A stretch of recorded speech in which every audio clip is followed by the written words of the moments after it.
तो ये तय हुआ कि नहीं, इसके अलावा जो दलित समाज के अपनी चिंता है उनके लिए जनसुराज क्या करेगा, वो पर्चा भी आपको अभी 10 दिन में मिलेगा जब आप संवाद चालू करेंगे।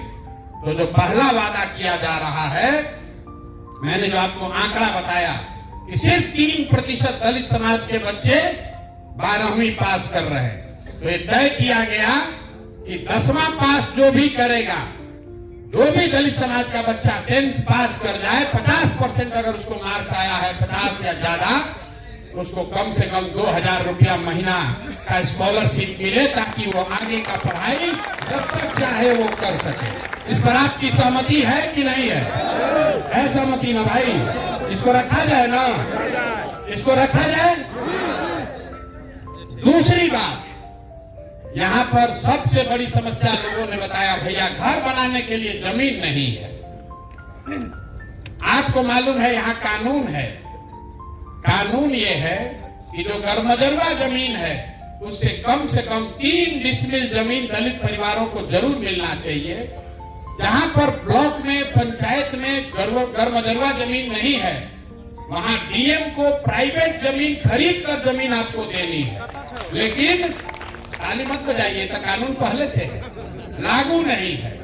तो जनसुराज में हम लोग ये वादा कर रहे हैं और आप ये मैसेज लेकर जाइएगा कि अगले 3 वर्ष में जब जनसुराज की ये व्यवस्था बनेगी तो 100% जितने 50 लाख दलित परिवार हैं भूमिहीन, जो जमीन के बगैर इंदिरा आवास योजना का लाभ भी नहीं उठा पा रहे हैं, उनको 3 डिसमिल जमीन अभियान चलाकर, चाहे सरकार को खरीद के देना पड़े, हर परिवार को 3 डिसमिल जमीन जरूर दे दिया जाएगा।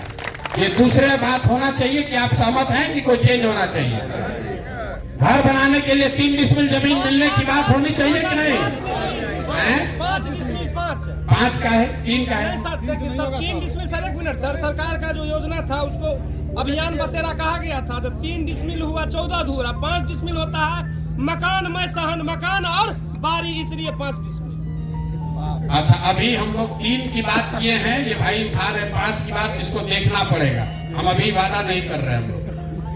तीसरी बात जो कही गई कि जो हम लोग गांव में देखे, ये मेरा अनुभव है, कुछ लोग उससे सहमत हैं, कुछ लोग नहीं सहमत हैं, आपकी राय जानना चाहते हैं।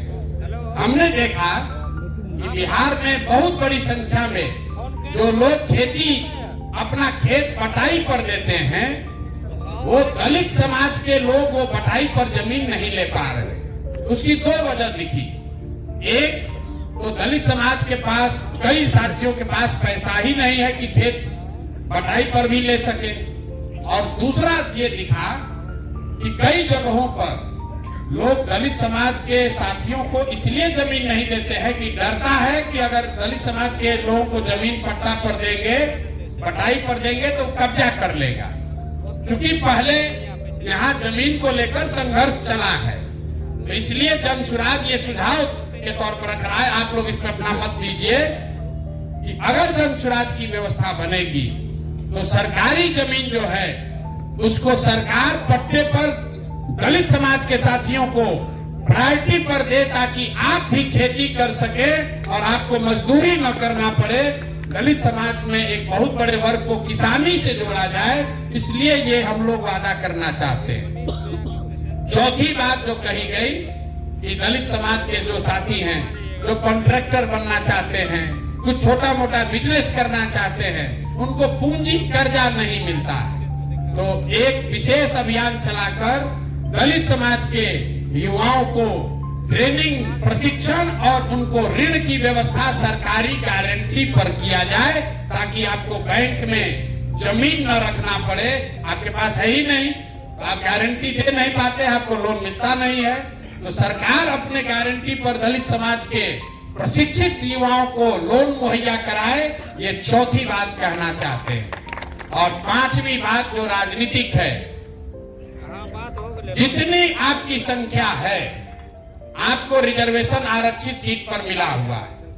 जनसुराज ये कह रहा है कि नहीं, जिन सीटों पर दलित समाज की संख्या है वहां काबिल लोग हैं, वो सीट भले आरक्षित नहीं है, लेकिन अगर काबिल कोई दलित समाज का व्यक्ति है तो उसको भी चुनाव लड़ाया जाए, चाहे वो मुखिया की बात हो या विधायक की बात हो। हम आपको अपने अनुभव से बता रहे हैं। अभी रामगढ़ में चुनाव हुआ, रामगढ़ कैमूर में अभी उपचुनाव हुआ। वहां पर लोग कहते हैं कि ये चित्तौड़गढ़ है, यहाँ पर राजपूत छोड़कर दूसरा कोई नहीं जीत सकता। बसपा का भी वहां बड़ा प्रभाव है, लेकिन वहां पर आज तक कोई दलित विधायक न लड़ा न कोई जीता, जबकि सबसे बड़ी आबादी वहां पर करीब 25% आबादी दलितों की है। राजपूत वहां 12% है, 25% वहां पर अनुसूचित जाति समाज के लोग हैं, लेकिन उनको भागीदारी नहीं है। हम लोगों ने कोशिश की कि वहां पर कोई अनुसूचित जाति समाज का आदमी चुनाव लड़े, और आपको जानकर आश्चर्य होगा, बहुत प्रयास करने के बाद भी वहां दलित एक्टिविस्ट हैं, बसपा से जुड़े हुए बड़े बड़े दलित समाज के लीडर हैं, लेकिन किसी का हिम्मत नहीं पड़ा वहां कि जन स्वराज के खर्चा पर भी कोई चुनाव लड़ने के लिए तैयार नहीं हुआ। कहता ना भैया यहां नहीं चुनाव लड़ सकते। इसलिए ये जो पांचवी बात है कि जो सीट आरक्षित नहीं है, अगर वहां संख्या है, अगर वहां अनुसूचित जाति समाज का कोई काबिल व्यक्ति है, तो उसको लड़ने का, भागीदार बनने का, लोकतांत्रिक प्रक्रिया में हिस्सा बनने का उसको अधिकार दिया जाए। एक और बात सुझाव के तौर पर आया है, अभी उसको शामिल नहीं किया गया है, वो है दलित थानों की बात। कुछ साथियों ने कहा कि ये भैया अनुमंडल के स्तर पर अनुसूचित जाति समाज के लिए विशेष थाने बनाए जाने चाहिए। ये आप समझते हैं कि बहुत जरूरी है कि इसके बगैर भी काम चल सकता है? अरे भैया जरूरी तो सब चीज है, 5-6 को चीज करना है, इसको शामिल करोगे तो एक चीज हट जाएगा। मतलब अनुसूचित जाति समाज के लिए हर प्रखंड में या अनुमंडल में थाना हो, ये कितना जरूरी है? जरूरी नहीं है भैया। आप फिर देख लीजिए, 5 ही चीज रख सकते हैं, तो 5 हमने आपको बता दिया। अगर थाना शामिल कीजिएगा तो कुछ एक चीज हटाना पड़ेगा, तो इसको हटा दिया जाए। पहले जो 5 बोले हैं ठीक है ना, उस पर सबकी सहमति है, उसी 5 को बना लिया जाए। एक चीज इसमें है कि जो पहला है स्कॉलरशिप, उसी 10वीं से ज्यादा जो पढ़ गया उसको कम से कम 2-2.5 हजार रुपया का सहायता, और साथ में ही जो दलित छात्रावास हैं उसका फिर से पुनर्निर्माण, पुनरुद्धार किया जाए, ताकि वहां पुस्तकालय और रहने की व्यवस्था, पढ़ने की व्यवस्था, वो पहला ही प्रॉमिस में उसको जोड़ा जा रहा है। तो ये 5 मांग के साथ हम लोग को अनुसूचित जाति समाज के पास जाना है, और ये जन स्वराज का कमिटमेंट है जो पूरे समाज को कर रहे हैं। उसके अलावा जो अनुसूचित जाति के लिए ये 5 मांग रखी जा रही है, अगर आप सब सहमत हैं तो अगले 10 दिन में इसको हम लोग आधिकारिक तौर पर जन स्वराज के एजेंडा में, जन स्वराज के घोषणा पत्र में, कोर कमेटी में रखकर पारित करेंगे। अगर आप लोग सब सहमत हैं तो एक बार हाथ उठाकर सहमति दे दीजिए। ये 5 मुद्दा शामिल कर लिया जाए ना भाई।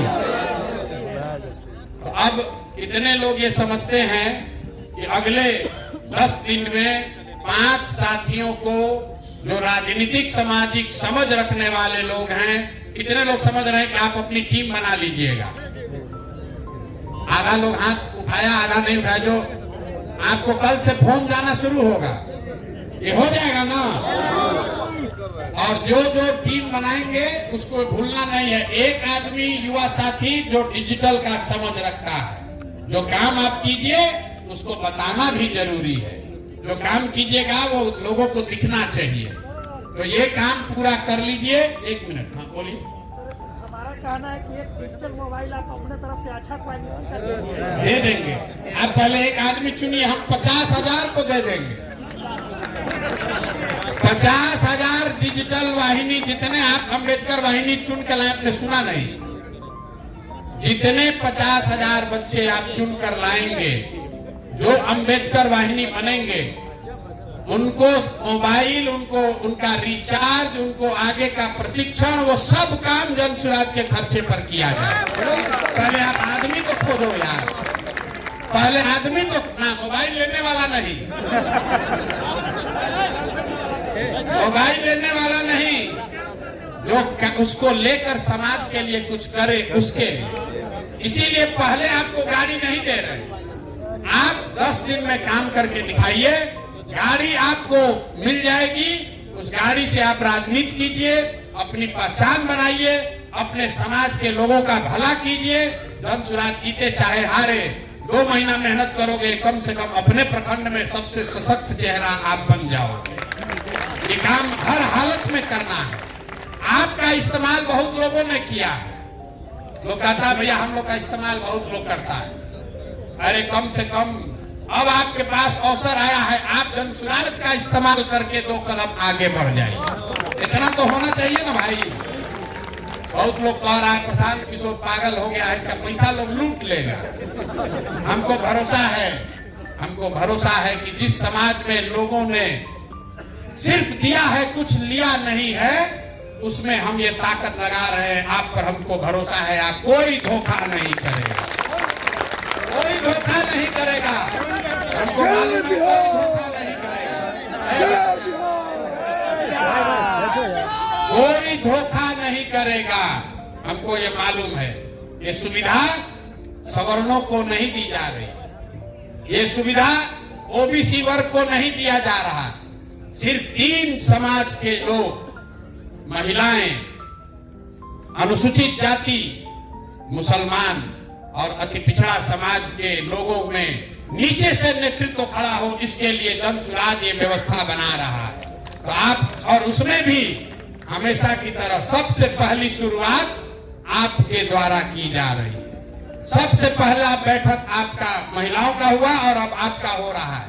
10 दिन के अंदर आज तक आपने राजनीति किया, अपना घर का आटा गीला किए, अपना रुपया लगाए, अपना पसीना बहाए, और फिर नेताजी के पीछे पीछे घूमे, कुछ नहीं हासिल हुआ। अब जनसुराज ये कह रहा है कि जनसुराज का साधन लीजिए, अपनी ताकत लगाइए। जनसुराज का कुछ हो या ना, कम से कम अपनी पहचान बनाइए, अपने समाज के लोगों के लिए कुछ अच्छा कर लीजिए।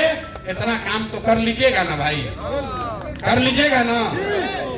तो 14 तारीख को बाबा साहब का जब जन्मदिन मनेगा तो 50,000 अंबेडकर वाहिनी बिहार से होंगे कि नहीं होंगे? होंगे ना। आप पर भरोसा करके कह दें, प्रेस में कह दिया जाए ना। और एक अंतिम बात, अधिक हो जाएगा, अंतिम बात, ये गांधी और बाबा साहब की जो बात, जब हम पैदल चलना शुरू किए तो बहुत लोगों ने कहा तो गांधी जी का फोटो लगाए हैं भैया, इसमें बाबा साहब का भी फोटो होना चाहिए। और जितने लोग यहाँ बैठे हैं, लोगों से घंटों घंटा हमारी बहस हुई है। इसलिए नहीं कि हमको बाबा साहब का फोटो लगाना नहीं था, हम ये चाहते हैं कि आप इस चीज को समझिए कि ये क्यों दोनों फोटो साथ में है। सिर्फ फोटो साथ में नहीं है, ये देश में पहला ऐसा राजनीतिक प्रयास है जिसमें गांधी के विचारधारा को मानने वाले और अंबेडकर के विचारधारा के मानने वाले लोग साथ में आ रहे हैं, ताकि गोडसे की विचारधारा को हराया जा सके। एक ही सूत्र आप समझिए, बाबा साहब ने क्या कहा, गांधी जी ने क्या कहा। हमने लोगों को यही पूछा कि आप ये बताओ कि अगर आज बाबा साहब होते और आज गांधी जी भी होते और भाजपा की सरकार होती, तो बाबा साहब भाजपा की सरकार से समझौता करते कि गांधी के साथ चलते? गांधी के साथ चलेंगे बाबा साहब की गोडसे के साथ चलेंगे? गांधी के साथ। और गांधी जी किसके साथ चलेंगे, बाबा साहब के साथ चलेंगे कि गोडसे के साथ चलेंगे? तो भाई आप अपने समाज का एक्टिविस्ट बनकर रह सकते हैं, अम्बेडकराइट है, आप अम्बेडकराइट बनकर रह सकते हैं। लेकिन अगर चुनावी सफलता चाहिए तो कोई एक वर्ग अकेले चुनाव नहीं जीत सकता है। किसी न किसी के साथ आपको सामाजिक राजनीतिक गठजोड़ बनाना पड़ेगा। तो अगर बाबा साहब के मानने वाले लोगों को किसी के साथ समझौता करना है, किसी के साथ गठजोड़ बनाना है, तो मुझे ऐसा लगता है कि गोडसे और गांधी के बीच में बाबा साहब के मानने वाले लोग गांधी को ही चुनेंगे। इसलिए बिहार से ये नूतन नया प्रयोग शुरू किया जा रहा है। सिर्फ फोटो साथ में नहीं है। इन दोनों विचारधारा के लोग जिस दिन साथ में आ गए, आप यकीन जानिए सत्ता आपके हाथ में आनी ही आनी है, कोई रोक नहीं सकता। आप सब आए, आपने बात सुनी, कुछ बात समझ में आया होगा, कुछ बात धीरे धीरे अभी और समझ में आएगा। घबराना नहीं है, सिर्फ चुनाव की राजनीति नहीं है, ये समाज को नीचे से जगाने, समझाने और नई ताकत पैदा करने का अभियान है। इसमें जुड़े हैं, आपसे हम कुछ सीखेंगे, हमसे आप कुछ सीखिएगा। दोनों सब मिलकर एक बेहतर व्यवस्था बनाएं, जहां आपके हमारे बच्चों को गरीबी, भूखमरी का शिकार ना होना पड़े। आपके बच्चे भी अंग्रेजी में बोले, तब आप आपका बच्चा कहेगा कि हमारे पिताजी ने, हमारे भाई ने, हमारे चाचा ने वो आंदोलन शुरू किया था, जिसके 2 बरस के बाद बिहार में अंग्रेजी स्कूल में पढ़ने की व्यवस्था हुई, उसी से हम लोग पढ़कर आगे बढ़े। अगर ये व्यवस्था बनाना चाहते हैं तो खाली बतियाने से नहीं होगा, नारा लगाने से नहीं होगा। 2-4 महीने अपने जीवन का निकाल कर समाज के लिए दीजिए। अगर समाज के लिए देंगे तो अच्छा ही होगा, और अगर आप समाज के लिए अच्छा करोगे तो ऊपर वाला है वो आपके लिए अच्छा ही करेगा। इसी के साथ मैं अपनी बात खत्म कर रहा हूं। जिन साथियों को कोई प्रश्न है, व्यक्तिगत तौर पर मिलना है, हम यहीं बैठे हुए हैं, धक्कम धुक्की करने की जरूरत नहीं है। सेल्फी खिंचाने से ना बिहार सुधरेगा, ना आपका समाज सुधरेगा। सेल्फी खिंचाने से कुछ नहीं होगा। विचार को आत्मसात करना पड़ेगा, परिश्रम करनी पड़ेगी, तपस्या करनी पड़ेगी, साधन व्यवस्था अपने आप मिलेगा। आपके लोटा, वो हम लोग कहते हैं ना कि समुद्र में पानी बहुत है, लेकिन आप उतना ही पानी उठा पाइएगा कि आपका लोटा कितना बड़ा है। अपनी पात्रता को बेहतर कीजिए, समाज के लिए बेहतर कीजिए। इसी आह्वान के साथ आपका सबका फिर से हृदय से धन्यवाद कर रहे हैं। बहुत बहुत शुक्रिया।